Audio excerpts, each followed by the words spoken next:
প্রিয় বন্ধুরা, আমেরিকায় যে ক্লাস 8-এর পরীক্ষা হয় সেখানে একটা প্রশ্ন দিয়েছে জ্যামিট্রি থেকে। প্রশ্নটা এরকম যে in the right angle triangle ABC AC equal to 12, BC equal to 5 and the angle C is the right angle and a semicircle is inscribed in the triangle as shown. What is the radius of the semicircle? এখানে একটা right angle triangle দেওয়া আছে। আমরা যদি ছবিটাকে লিখি, right angle ট্রায়াঙ্গেলটা কীরকম, এরকম। সেটার নাম আর বলে দিচ্ছে, এ অ্যাঙ্গেলটা হচ্ছে রাইট অ্যাঙ্গেল ট্রায়াঙ্গেল, তাহলে সি বি আর এর ভিতরে একটা সেমি সার্কেল অঙ্কন করেছে। সেমি সার্কেল যেটা অঙ্কন করেছে সেটা কীরকম, এরকম। এই সেমি সার্কেলটার রেডিয়াস চেয়েছে, তার মানে আমাদেরকে চেয়েছে এইটুকু বাহু দৈর্ঘ্য। এখানে যদি আমি এইটুকু বাহুর দৈর্ঘ্য চেয়েছে, কীভাবে নির্ণয় করব, আসো সবাই মিলে চেষ্টা করি। যেহেতু রাইট অ্যাঙ্গেল ট্রায়াঙ্গেল, আমাদের মাথায় সঙ্গে সঙ্গে যে জিনিসটা খেলা উচিত সেটা হচ্ছে কি পাইথাগোরাস থিওরেম। তো পাইথাগোরাস থিওরেম অনুযায়ী আমরা লিখতে পারি, কি লিখতে পারি, বাই পাইথাগোরাস থিওরেম আমরা এবি বাহুর দৈর্ঘ্যটা কী পাবি,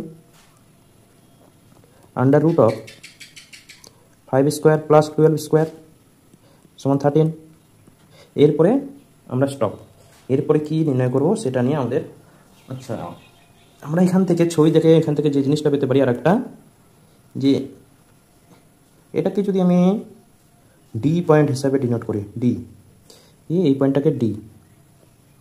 তো ক্লাস 10-এ একটা থিওরেম ছিল, কি থিওরেম ছিল, যে এই যে ট্যানজেন্ট আমরা দেখতে পাচ্ছি না, এই দুটো ট্যানজেন্টের দৈর্ঘ্য সমান হয়ে যাবে।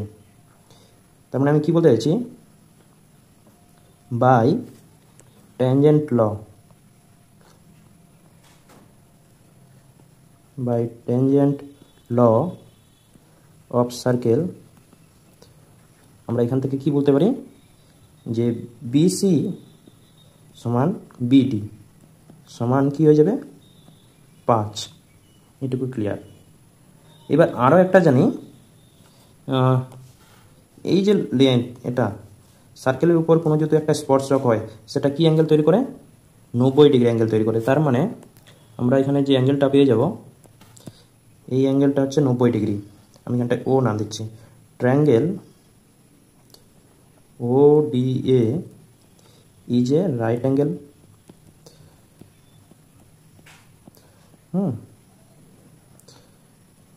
কেন রাইট অ্যাঙ্গেল, সিন্স এখানে আমরা লিখতে পারি যে এবি পারপেন্ডিকুলার টু ওডি। তাহলে এখান থেকে আমরা যে জিনিসটা লিখতে পারি সেটা হচ্ছে এডি স্কোয়ার প্লাস ওডি স্কোয়ার সমান এও স্কোয়ার, তাই না? আর এওটা কি, হাইপোটেনিয়াস, এটুকু হয়ে যাবে হাইপোটেনিয়াস। এবার এওটার দৈর্ঘ্য আমরা কি, এটা যদি টোটাল, আচ্ছা ধরে নিচ্ছি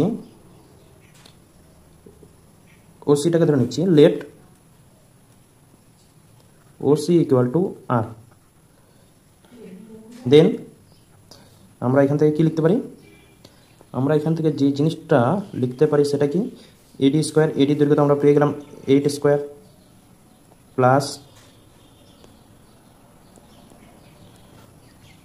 ওডিটা কি পেয়ে গেলাম, ওডিটা হচ্ছে তোমার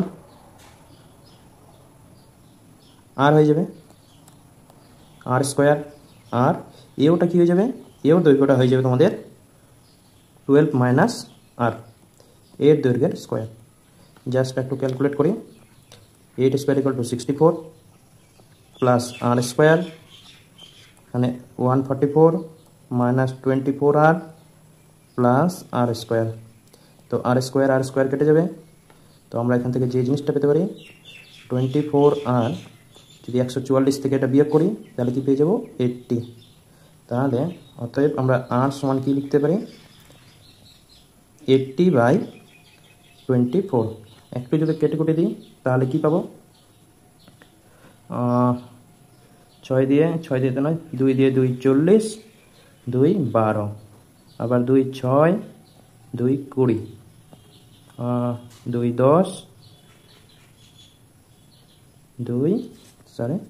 2 3, 10/3। তাহলে অতএব রিকোয়ার্ড রেডিয়াস কি হয়ে যাবে 10/3। একটু ভাবনা চিন্তার বিষয় ছিল। এটা ছিল ক্লাস 8-এর প্রশ্ন, যেখানে আমরা আমাদের ওয়েস্ট বেঙ্গল বোর্ড অনুযায়ী ক্লাস 10-এর কনসেপ্ট দুটো ব্যবহার করলাম। একটা হচ্ছে পারপেন্ডিকুলার কনসেপ্ট, আর একটা হচ্ছে ট্যানজেন্ট। দুটো কি হয়? সমান হয়। কোনো একটা বহির্বিন্দু থেকে বাইরের বিন্দু থেকে যদি দুটো স্পর্শক টানা হয়, তাহলে সেই দুটো স্পর্শকের লেন্থ কি হয়? সমান হয়। আশা করি তোমরা বুঝতে পেরেছ ক্লাস 8-এ সেখানে কীভাবে পড়ানো হয়। Thank you.